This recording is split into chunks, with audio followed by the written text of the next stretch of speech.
Hello, friends, and welcome to the 5th episode of Me, Mommy, and Dad's Story. Today we have a special guest, Stevie. Hello. Thank you for tuning back in. In this episode, we will continue from where we left off, and that is basically our first time back home, all together, all three of us. We finally made it out of that hospital. Yes, and it was so good to finally be together, the three of us, and I think Kevin felt that he's finally with both parents, because remember, in the hospital we weren't able to be together, and so we were back home. Finally he felt both mom and dad, and it was also joyful, and we could see him happy for the first time. Really, I think he was just very excited to be in a home environment, have mom and dad alongside him, and we were very excited to be with him. But it also meant that we started the journey of life with osteogenesis imperfecta. And one of the tough tasks that we realized right away was giving you a bath. So that was challenging because we had to hold them on the flat surfaces of the body, and we quickly realized that on the head, the fontanella was really soft, extremely soft, and really all around the head. In the back of the head, if I was holding him, you could feel actually your fingers sinking in. Like Joe? Yes, so that was a very scary moment. And an odd moment. Yes, and that is part of one of the effects of osteogenesis imperfecta. So we had to be very careful, and I had to hold you. Basically, it was a two-person task. Hold you with flat palms and try and get the surfaces. And remember, at the same time, being a newborn, you have to be careful of the neck and every other holding position that you normally would. We just had to be extra careful. So I would be holding you like such, and mom would be bathing you. And once that was complete, we always, and this is mom, really, thanks to her, she was always very careful to place you on flat surfaces and always make sure that you are in a soft place, so that you would not bend any of the bones or have any curvatures or bowing. And that meant pillows or anything soft all around, and that's how we would place you and try and keep the body as straight as possible. And of course, very soon, you already had pain. So basically, the entire body hurts. That's one of the effects of OI.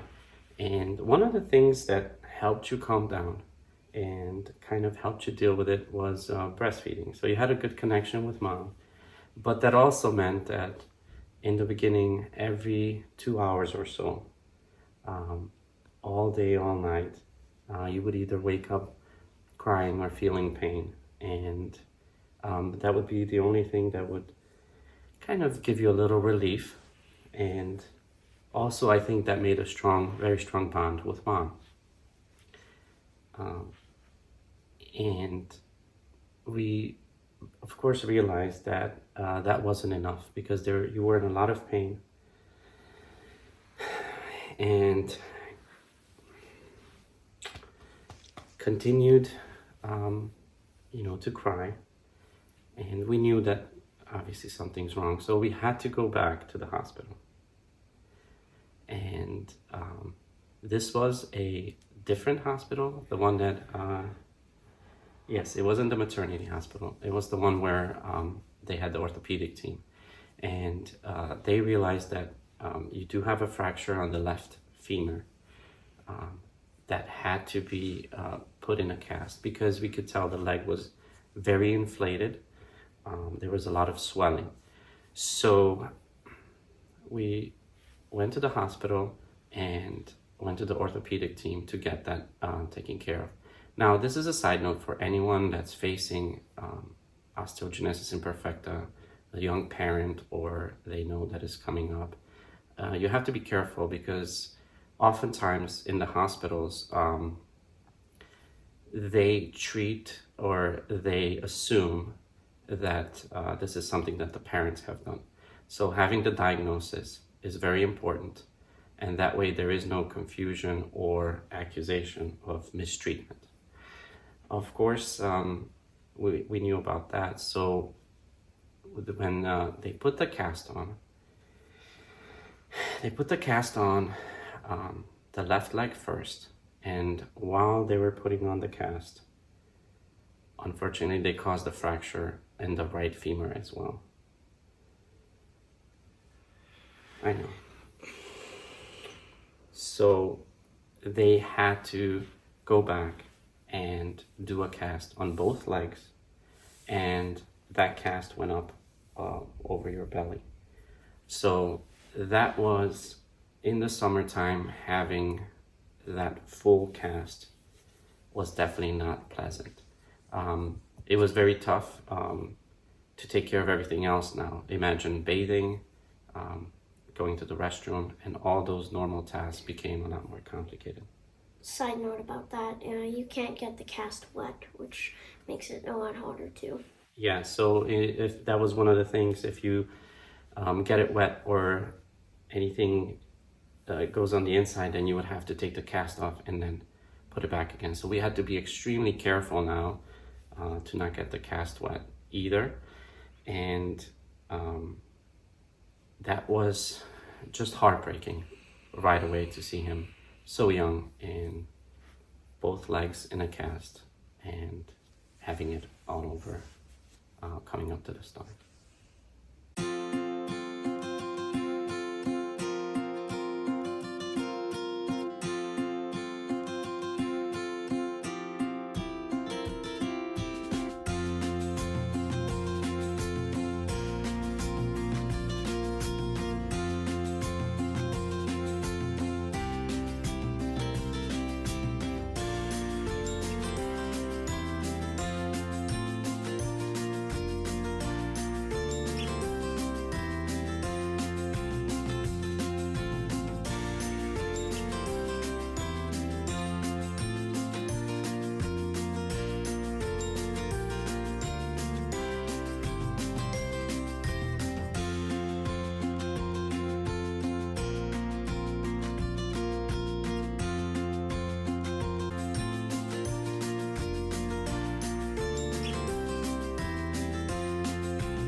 Once the cast was applied, we were able to go back home, and we would try and understand and figure out how to best take care of you. And it's something that me and Mom, we had to learn along the way, and we were paying a lot of attention to make sure that you are comfortable. And that meant, since it was hot outside, and with the cast you would get a lot hotter, that to move you around, to make sure that you are comfortable, to lift you up, to take you outside as well.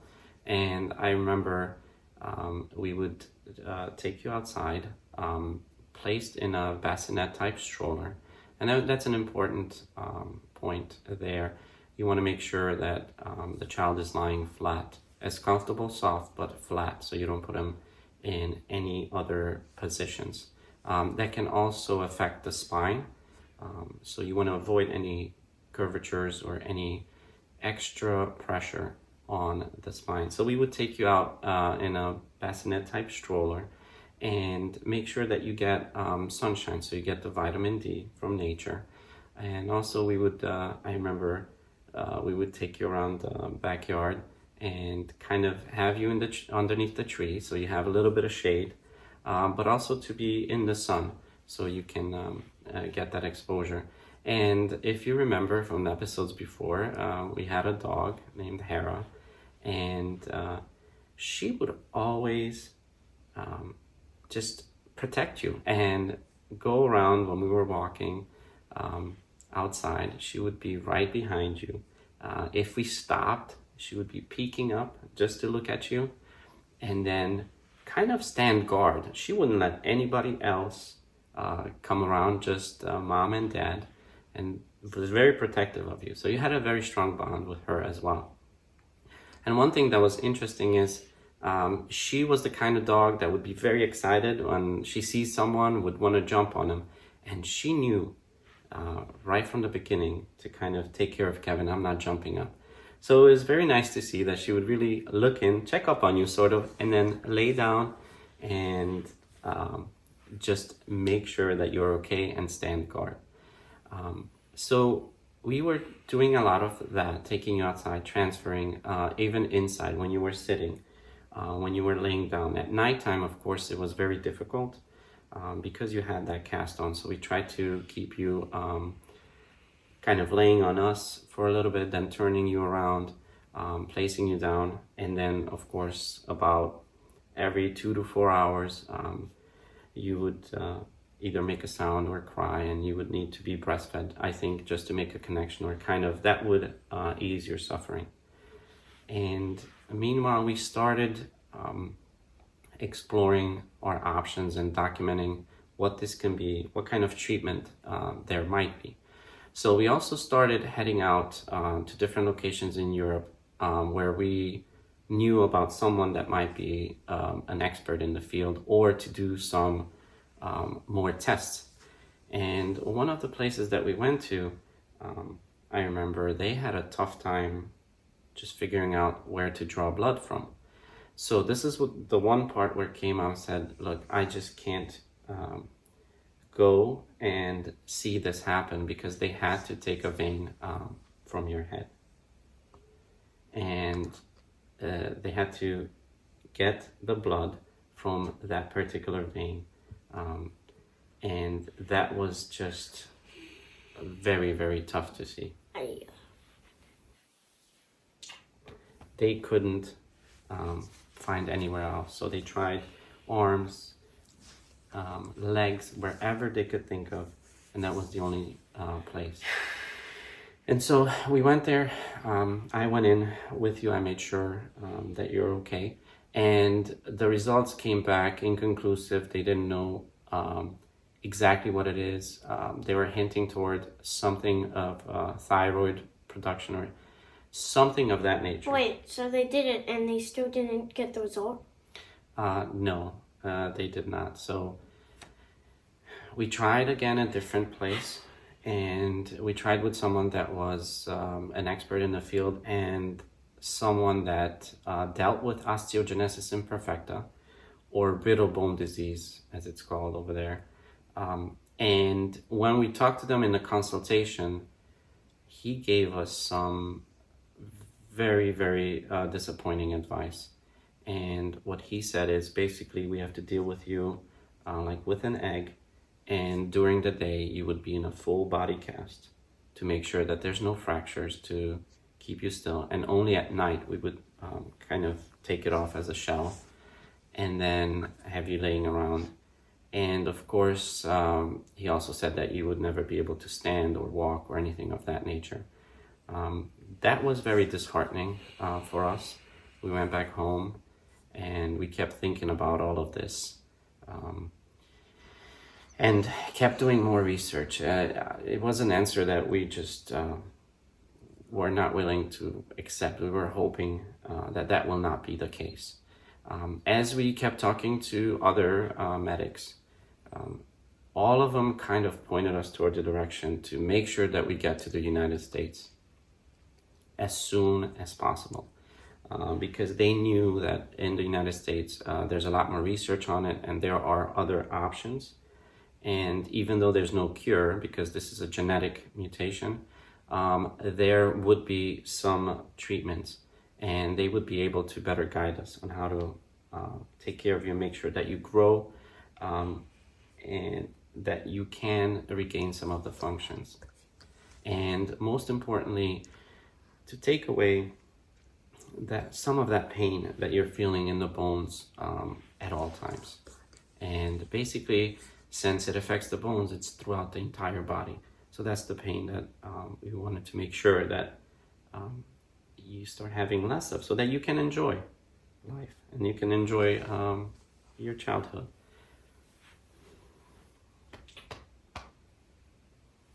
And we started going to the United States Embassy as well to try and expedite the paperwork so that Mom could get a visa so that we can come to the US. And we were letting them know and very hopeful that they can somehow get this as soon as possible so that you can come here and get some of the treatment. Because that cast that you had on the legs and over the belly was about 2 months that you had it on, right around the 2-month mark. We went back, and when they were taking it off, me and Mom were extremely uneasy because there was that huge fear that while they're taking it off, they can also fracture again. And luckily that went well. But later we found out that some of the times when you were really crying and in pain, you had other fractures in the ribs and in the arms. And those were smaller fractures. They're called microfractures. So that's something that you didn't really get a cast for. It was something that we just dealt with and left it as is, and the body healed itself. But we were able to see all those. Okay. That's a little better. Okay. We were able to see all of that once we got the scans. And, you know, you were in a lot of pain. And the tough part is you couldn't really communicate let us know like you would now, to say, hey, this is Mom, this is where it hurts, or Dad, this is where it hurts, position me this way. And since you were just a baby, we would just notice that you're crying. And even though you couldn't really tell us exactly where the pain is or what you're going through, I remember when you were about 3 or 4 months old, right around that time, after K-Mom had been telling you and teaching you, you were able to say, Ma. And those were the sweetest words, or the sweetest word that we heard. But it also became telltale sign that you're in pain. So even though you couldn't exactly tell us what was going on, you knew if you say Ma, you will get the attention and the care that you would need. And Mom would be there for you and hold you and try and make you feel better. Now, meanwhile, while this was all going on, we had spent a lot of time, and especially K-Mom too, singing to you, trying to get you to forget about the pain, or try and get you to be happy. So we would read a lot, we would sing, we would play, we would talk to you. And I think that's where you have a special connection, of course, with K-Mom and Dad as well. We were trying to just make you feel engaged, make you feel interested in other things, to go over past the pain and suffering, to get you, to stimulate you in as many ways as we could. Now, as the time was going by, it became the cold season. So the fall and winter months arrived. And I remember taking you outside. It was very interesting. We noticed that you really, really liked the cold. Not just the cold weather, to be in cold. So we would bundle you up, of course, as much as was necessary, but you enjoyed the fresh, cold air. And to us it was surprising because we would think, you'd want to be inside, all warm. But as soon as you went outside in that cold air, you actually fell asleep many times. And that was wonderful. So we were spending time outside. We were all shaking, all cold. The dog Hera next to you, taking care, standing guard. And you were in there in your bassinet, just fast asleep. So I was just sleeping and you all were just like super chilly, just... Yes, and that was very, very surprising to us. Sometimes we would even do like a shift change. One person would go outside and then either mom or me would switch up. We would be standing next to you because, it was really surprising. And of course, we would have to walk around and with the stroller, and you liked the motion of it, and that would help you fall asleep a lot of times. So that was something that we noticed right away, something very different. And we were still working on getting to the United States, on working on the visa. We had to go to the embassy a couple of times. And finally, we found out that with a lot of joy that the visa was approved and we were able to just come to the United States.